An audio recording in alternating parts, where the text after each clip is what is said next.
Jack's day started like any other, except for the small, insignificant detail that his mailbox was on fire. Not metaphorically. Not in the "my bills are piling up" kind of way.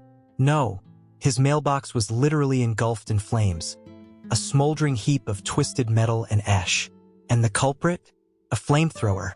Yes, a flamethrower.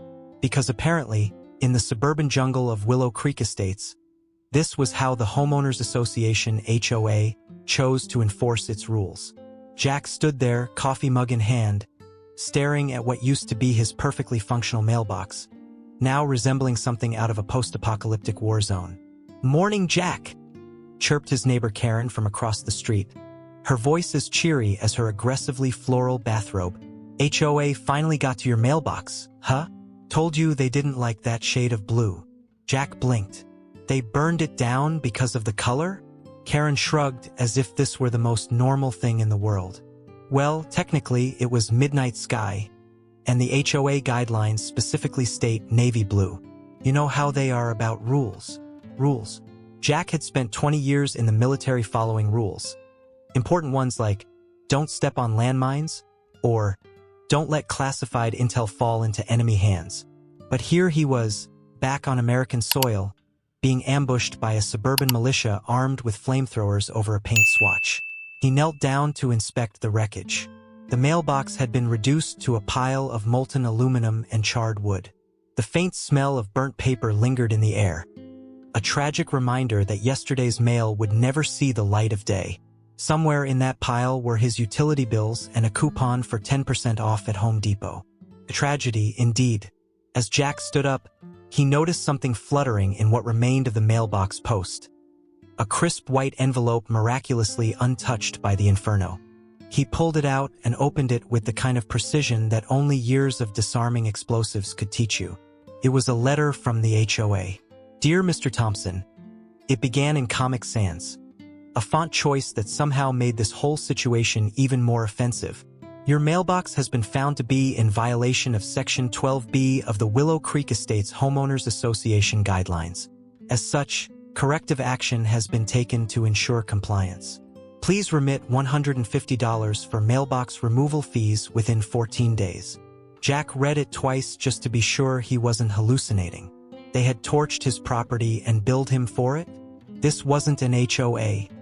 This was organized crime with better stationery. He marched back into his house and poured himself another cup of coffee. Black, no sugar, because this was clearly going to be one of those days.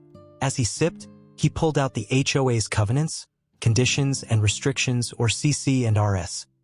A document so thick it could double as body armor. He flipped to Section 12B and read aloud. Mailboxes must adhere to community standards regarding size, shape, and color. There it was, vague enough to justify anything but specific enough to ruin your day. Jack's phone buzzed on the counter. It was a text from Karen. "HOA meeting tonight at 7 p.m. Don't forget." Smiley face. Oh, he wouldn't forget.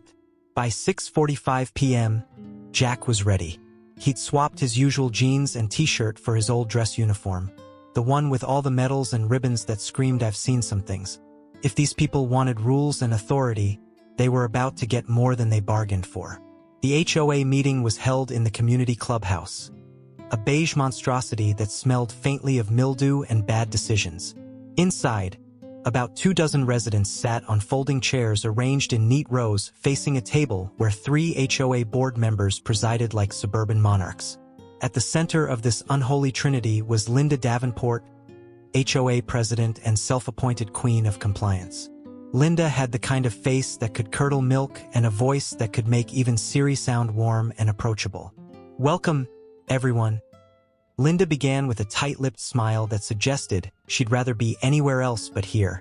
"Before we get started on tonight's agenda, I'd like to remind everyone about our upcoming Spring Fling potluck.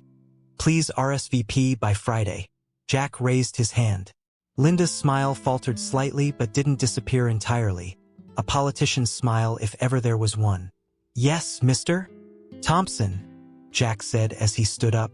His uniform gleamed under the fluorescent lights like Excalibur unsheathed. The room fell silent. "I'd like to address an issue," he continued. his voice calm but carrying just enough edge to cut through Linda's saccharine facade. Specifically, why my mailbox is currently residing in a shallow grave outside my house. Linda blinked rapidly as if trying to process this sudden act of defiance against her reign. Well, she began cautiously, your mailbox was not compliant with our guidelines, so you set it on fire? Jack interrupted. It wasn't us personally, Linda clarified quickly. We contracted it out. To who? The local chapter of Pyromaniacs Anonymous. A few chuckles rippled through the audience. Linda's smile tightened into something resembling dental floss stretched too thin. Mr. Thompson, she said icily, the HOA has every right to enforce its regulations, and I have every right to ask why those regulations require flamethrowers. Jack shot back. Linda opened her mouth but closed it again when she realized she didn't have a good answer for that. Let me make something clear, Jack continued, stepping closer to the table where Linda sat frozen like a deer caught in headlights. I've spent 2 decades serving this country, defending freedom and property rights, and I'll be damned if I let some overzealous committee torch my mailbox because it doesn't match their Pantone chart. The room erupted into applause. Not polite clapping but full-on cheering from residents who had clearly been waiting for someone to stand up to Linda and her cronies. Linda looked around nervously before finally caving under the weight of public opinion, and possibly Jack's death glare. We'll review our enforcement policies, she muttered weakly. Jack nodded once before turning on his heel and walking out of the clubhouse without another word. A man victorious not just for himself but for every poor soul who'd ever been fined for having their trash cans out 5 minutes too early. As he stepped outside into the cool evening air, Jack felt something he hadn't felt in years. Satisfaction. Sure, his mailbox was still toast, but at least now everyone knew that messing with Jack Thompson came with consequences. And maybe, just maybe, the HOA would think twice before reaching for their flamethrowers again. Jack wasn't the type to let things slide, especially not when it involved flamethrowers, Comic Sans, and a $150 bill for the privilege of watching his mailbox go up in smoke. After his dramatic debut at the HOA meeting, he figured things might settle down. Perhaps Linda Davenport and her merry band of clipboard-wielding enforcers would think twice before targeting him again. But Jack underestimated one thing: the HOA's unrelenting pettiness. The very next morning, a new letter arrived, delivered by hand, since Jack no longer had a mailbox.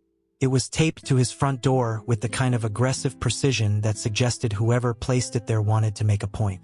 Jack peeled it off and unfolded it, half expecting another demand for money or maybe an apology written in even worse font choices. Instead, it read, Dear Mr. Thompson, we regret to inform you that your lawn height exceeds the allowable limit of 2.5 inches as outlined in Section 8A of the Willow Creek Estates HOA Guidelines. Please address this matter immediately to avoid further penalties. Jack stared at the letter, then at his lawn, which looked perfectly fine, lush, green, and meticulously trimmed thanks to his military-grade attention to detail. He grabbed a ruler from his garage and measured several patches of grass just to be sure. 2 inches. 2.2 inches at most. Certainly not over 2.5 inches. This wasn't about grass. This was war.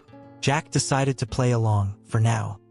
He fired up his mower and went over the lawn again, cutting it so short it could have doubled as a putting green. Satisfied, he took a picture with a tape measure for evidence and emailed it to the HOA with a subject line that read, Compliance achieved. He even attached a cheerful note, Dear HOA, I trust this resolves any concerns regarding my lawn height. Please let me know if there's anything else I can do to enhance our community standards. But Jack knew better than to assume this would be the end of it. Sure enough, 2 days later, another letter appeared, this time accusing him of violating Section 15C. Improper trash can storage. Apparently, Jack's trash cans were visible from the street for approximately 17 minutes after collection day, which was deemed unsightly and detrimental to neighborhood harmony. The penalty? Another $50 fine. Jack laughed out loud when he read it. He didn't even bother responding this time. Instead, he began compiling what he called his HOA dossier of doom. Every letter they sent him went into a neatly organized binder alongside photos, timestamps, and annotated copies of their CC and RS. Because Jack had read every word of that ridiculous document. He also started chatting with neighbors who'd had their own run-ins with the HOA. Karen from across the street was more than happy to share her grievances over coffee one morning.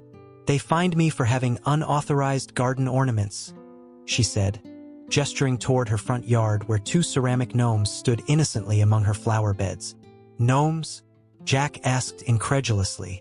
"They said they weren't in keeping with the aesthetic of the community," Karen replied with an eye roll. Meanwhile, Linda's house has that hideous pink flamingo fountain out front. Another neighbor chimed in during their impromptu sidewalk meeting. "They fined me $75 because my Christmas lights were still up on January 2nd. And don't forget about Bob," Karen added. "They made him repaint his entire house because they decided eggshell wasn't an approved shade of white." The more stories Jack heard, the clearer it became. This wasn't just about him or his mailbox or his allegedly rebellious grass height. The HOA was running Willow Creek Estates like a dictatorship, one where Linda Davenport was both judge and jury. Jack decided it was time to escalate.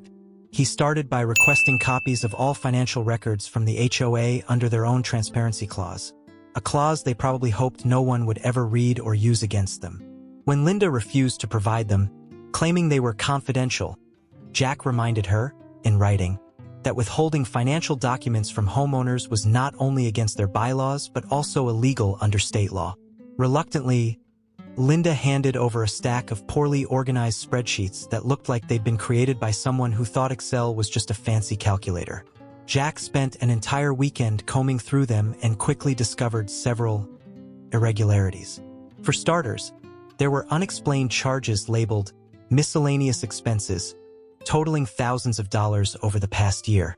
Then there were payments made to what appeared to be Linda's personal landscaping company, a company that charged double what other local businesses did for similar services. Jack didn't stop there.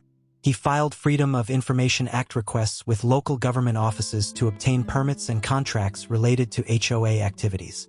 What he found only added fuel to the fire: unauthorized construction projects, inflated budgets for community events that never actually happened, where was last year's promised Easter egg hunt, and suspiciously high reimbursements for board member travel expenses. Armed with this treasure trove of evidence, Jack called for an emergency homeowners meeting, one that Linda couldn't ignore because he'd followed every procedural rule outlined in their CC and RS, much to her dismay. Word spread quickly throughout the neighborhood, and by the time the meeting rolled around, nearly every resident showed up. Linda tried to maintain her usual air of authority as she opened the meeting with her trademark tight-lipped smile. But Jack wasted no time cutting through her pleasantries. "Before we get started," he said loudly enough for everyone to hear, "I'd like to share some findings regarding how our HOA dues are being spent." He proceeded to present his findings like a prosecutor delivering closing arguments in court, complete with charts, graphs, and blown-up copies of incriminating receipts projected onto a screen he'd brought along just for this occasion. By the time he finished speaking, Linda looked like she might spontaneously combust from sheer rage, or possibly embarrassment. The residents were furious, not just at Linda but at the entire board for allowing such blatant mismanagement and possible embezzlement to go unchecked. Someone suggested voting Linda out as president on the spot. Another proposed dissolving the HOA altogether.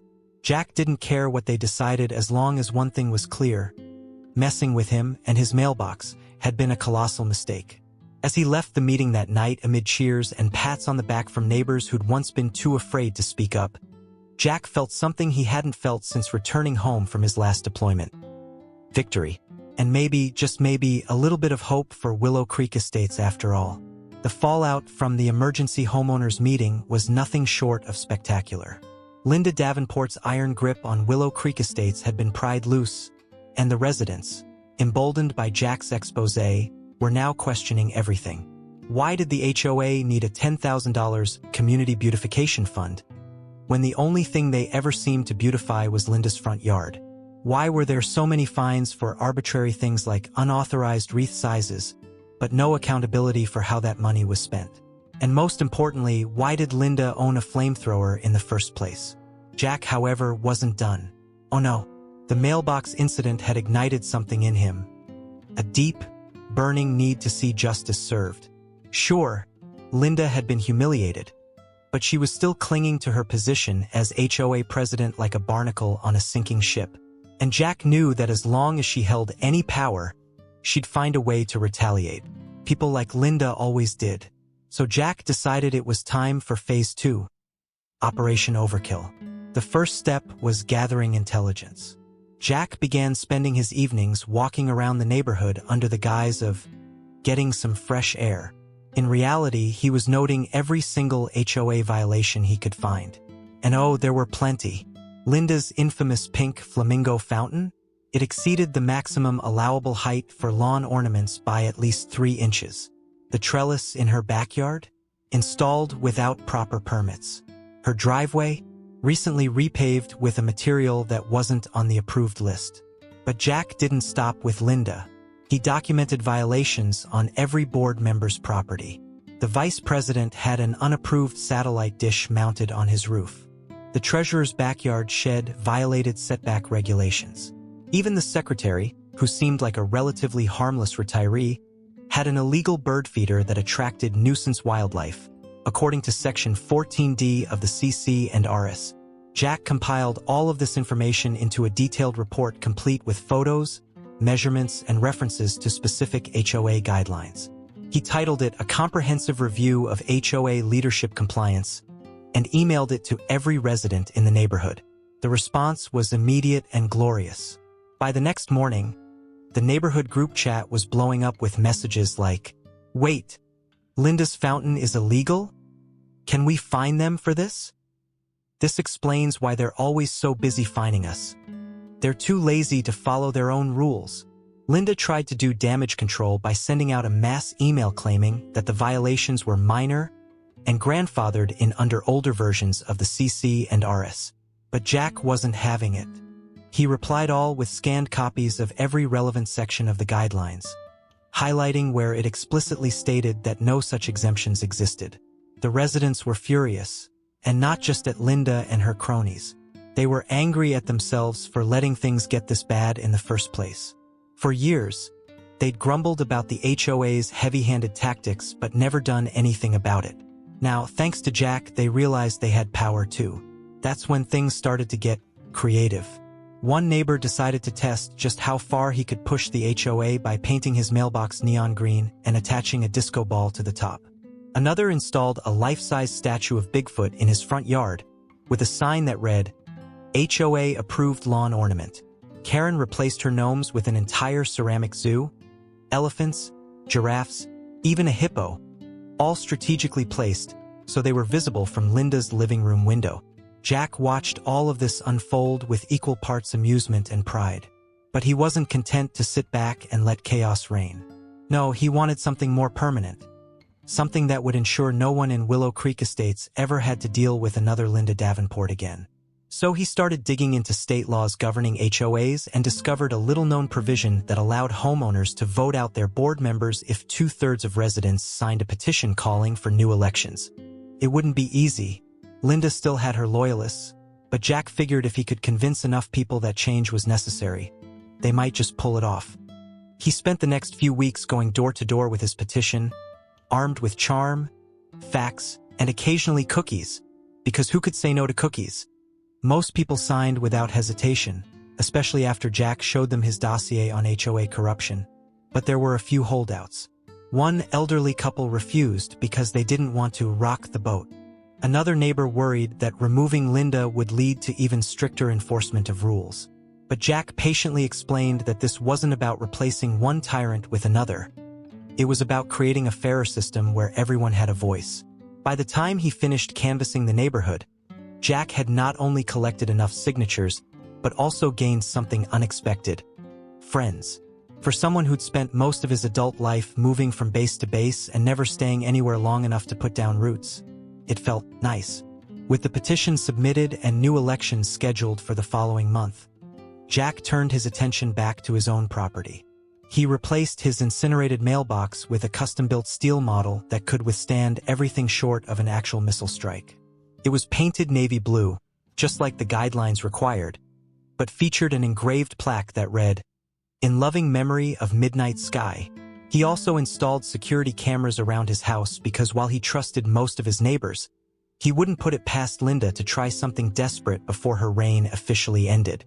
Sure enough, 2 nights later, one of his cameras caught footage of someone sneaking onto his lawn under cover of darkness and dumping what appeared to be fertilizer on his grass in an attempt to kill it, or maybe make it grow uncontrollably. It was hard to tell. Unfortunately for them, Jack's cameras not only recorded video but also captured high-resolution images clear enough to identify their face. Linda Davenport herself. Jack didn't bother confronting her directly. Instead, he forwarded the footage to every resident along with a simple message. "This is your HOA president." By morning, Linda's resignation letter had been emailed out to all homeowners. Jack leaned back in his chair as he read it over breakfast, a smug grin spreading across his face as he sipped his coffee. Victory tasted good, almost as good as revenge. And just like that, Willow Creek Estates was free from tyranny, or at least free from flamethrowers masquerading as governance tools.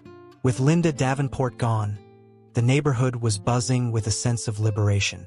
It was like the Berlin Wall had come down, except instead of Cold War geopolitics, it was lawn ornaments and mailbox paint swatches. Jack couldn't walk down the street without someone stopping him to say, "Thank you for saving us from the HOA's reign of terror." Karen even baked him a pie, apple naturally, because she said it was the most patriotic flavor. But Jack wasn't basking in his newfound hero status. He knew there was still work to be done. The HOA elections were coming up, and while Linda had resigned in disgrace, her cronies, Vice President Harold, Treasurer Susan, and Secretary Mildred, were still clinging to their positions like gum on the underside of a park bench. If the residents wanted real change, they'd need an entirely new board. Jack decided to run for president himself. Not because he particularly wanted the job. He'd spent enough time leading people during his military career, but because he couldn't trust anyone else to clean up the mess Linda had left behind. Besides, he figured it would be poetic justice. The man whose mailbox they torched now sitting at the head of the table. His campaign slogan practically wrote itself. No flamethrowers. No nonsense. Karen volunteered to be his campaign manager, which mostly involved printing flyers and gossiping with neighbors about how Harold once fined her $25 for having unauthorized mulch. Jack didn't have to do much convincing. Most residents were already on his side after everything he'd exposed. Still, he made sure to attend every community event leading up to Election Day, barbecues, book clubs, even the dreaded spring fling potluck. At one such event, Harold tried to corner Jack near the dessert table. Harold was a wiry man with a permanent scowl that made him look like he'd just bitten into a lemon, and not in a good way. "Running for president, huh?" Harold said, his voice dripping with disdain. "You think you can handle it?" Jack smiled politely. "I handled insurgents in Afghanistan. I think I can handle HOA paperwork." Harold huffed and grabbed a brownie before stomping off, presumably to plot some sort of last-minute sabotage. Election Day arrived with all the drama of a high-stakes reality TV finale. The clubhouse was packed with residents eager to cast their votes. And not just because Karen had promised free coffee and donuts for everyone who showed up. Jack stood near the entrance shaking hands and making small talk, while Harold lurked in a corner muttering under his breath about outsiders ruining everything. The voting process itself was surprisingly formal for a suburban HOA election. There were ballots, privacy booths, and even an official ballot box guarded by Mildred, who looked like she'd rather be anywhere else. Jack couldn't help but chuckle at how seriously they were taking it, especially since half these people probably didn't even vote in national elections. By the time the votes were counted, it wasn't even close. Jack won by a landslide, not just for president but also for every other position he'd endorsed candidates for. Harold stormed out muttering something about sheep, while Susan and Mildred quietly packed up their things and left without making eye contact. Jack's first official act as HOA president was simple: transparency. He called an open meeting where every resident could voice their concerns without fear of fines or retaliation. The turnout was overwhelming. People showed up with notebooks full of grievances ranging from mailbox regulations to Linda's infamous flamingo fountain, which had mysteriously disappeared after her resignation. Jack listened patiently as each person spoke, jotting down notes and occasionally cracking jokes to lighten the mood. When Karen complained about her gnomes again, Jack promised her she could keep them, as long as they didn't start hosting wild parties. But Jack wasn't just there to listen. He had a plan. He proposed rewriting the CC and RS from scratch, eliminating outdated rules and focusing on what actually mattered: safety, property values, and basic neighborly respect. He also suggested capping fines at $50 and requiring board approval for any enforcement actions involving heavy machinery or flamethrowers. The residents voted unanimously to adopt Jack's proposals. For the first time in years, Willow Creek Estates felt like a community instead of a battleground. Of course, not everyone was happy about the changes. A small group of die-hard rule enthusiasts tried to stir up resistance by claiming Jack's reforms would lead to anarchy and lawlessness. One particularly vocal critic even accused him of being anti-mailbox, which made Karen laugh so hard she snorted coffee out of her nose. But Jack didn't let the naysayers bother him.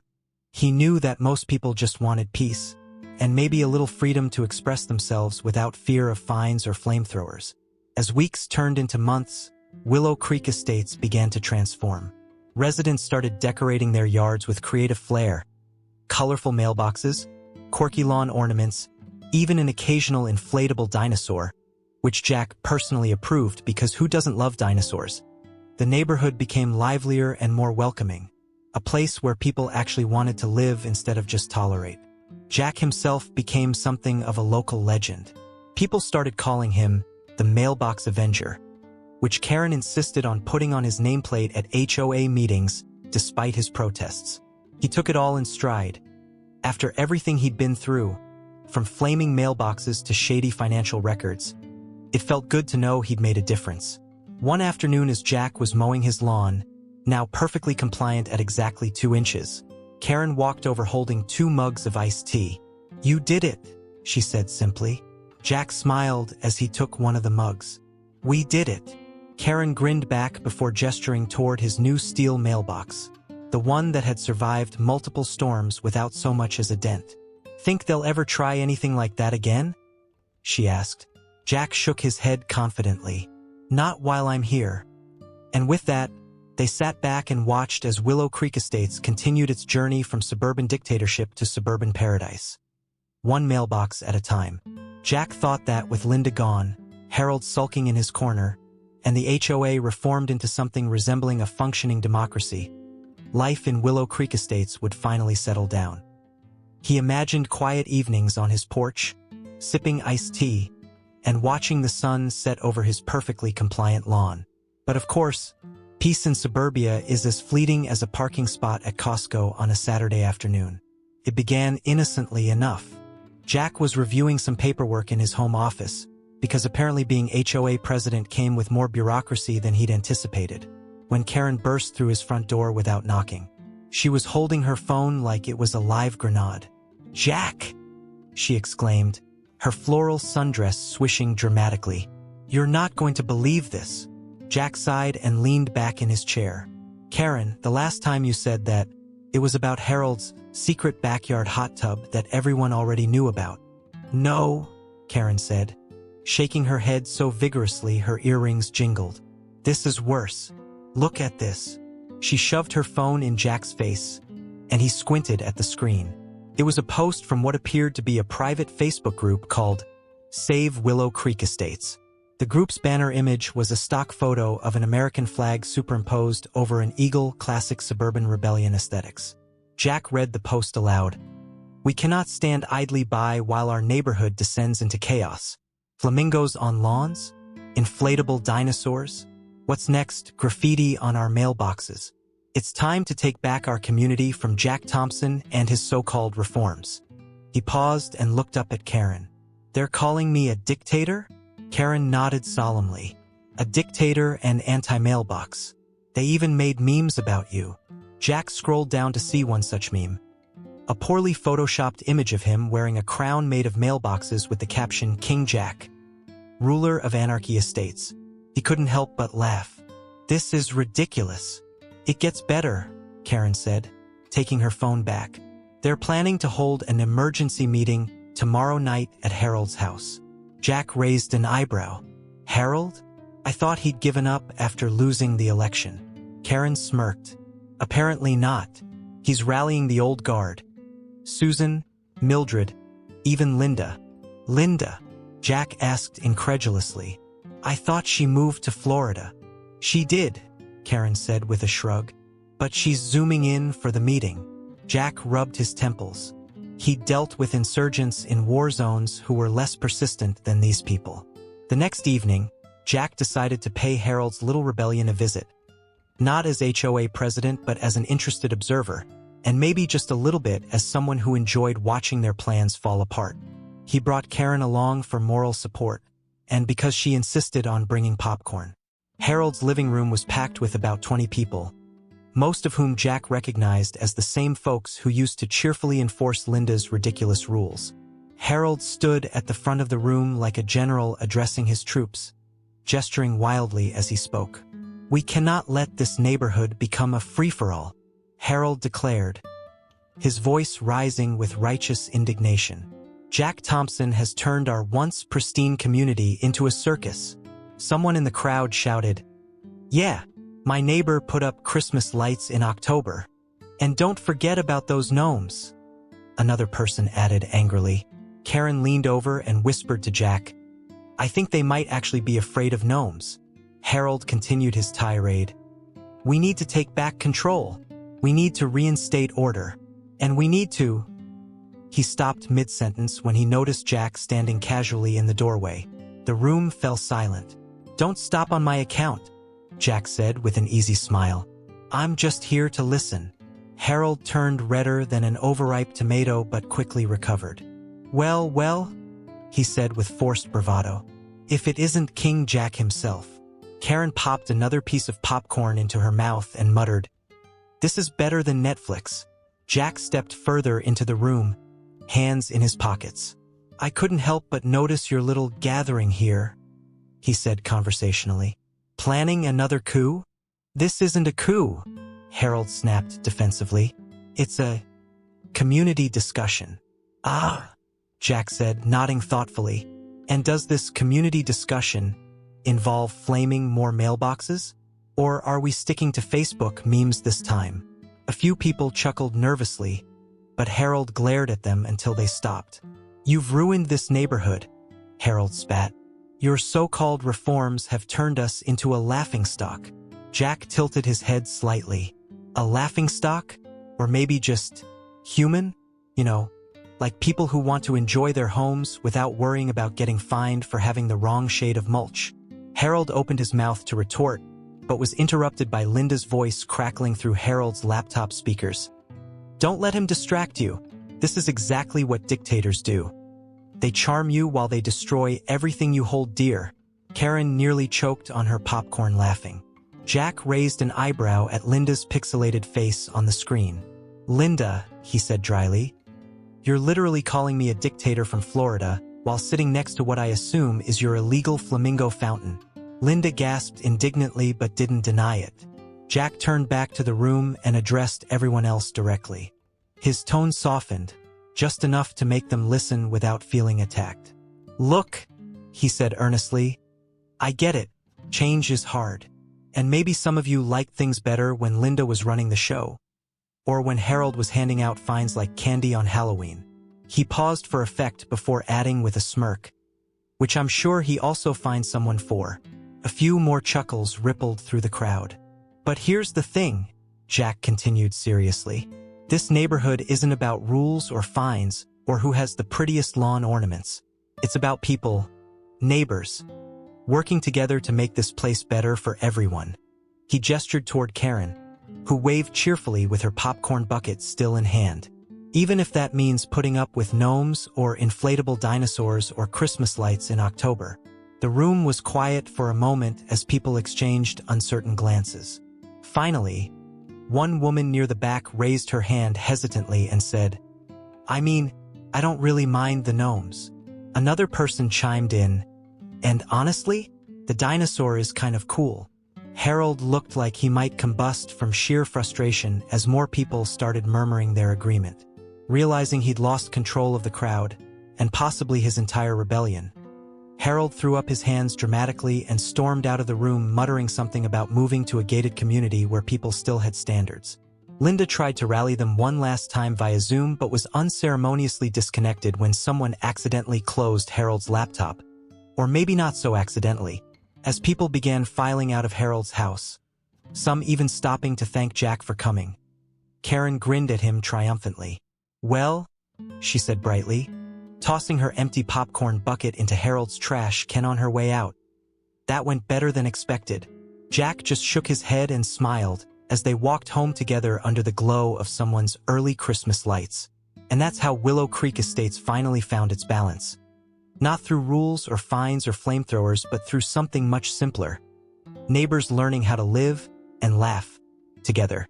Now, if you enjoyed this story, and let's be honest, you did, don't forget to like this video, share it with your friends who've ever dealt with an HOA nightmare, leave a comment below about your wildest HOA experience, and hit that subscribe button for more tales of suburban chaos.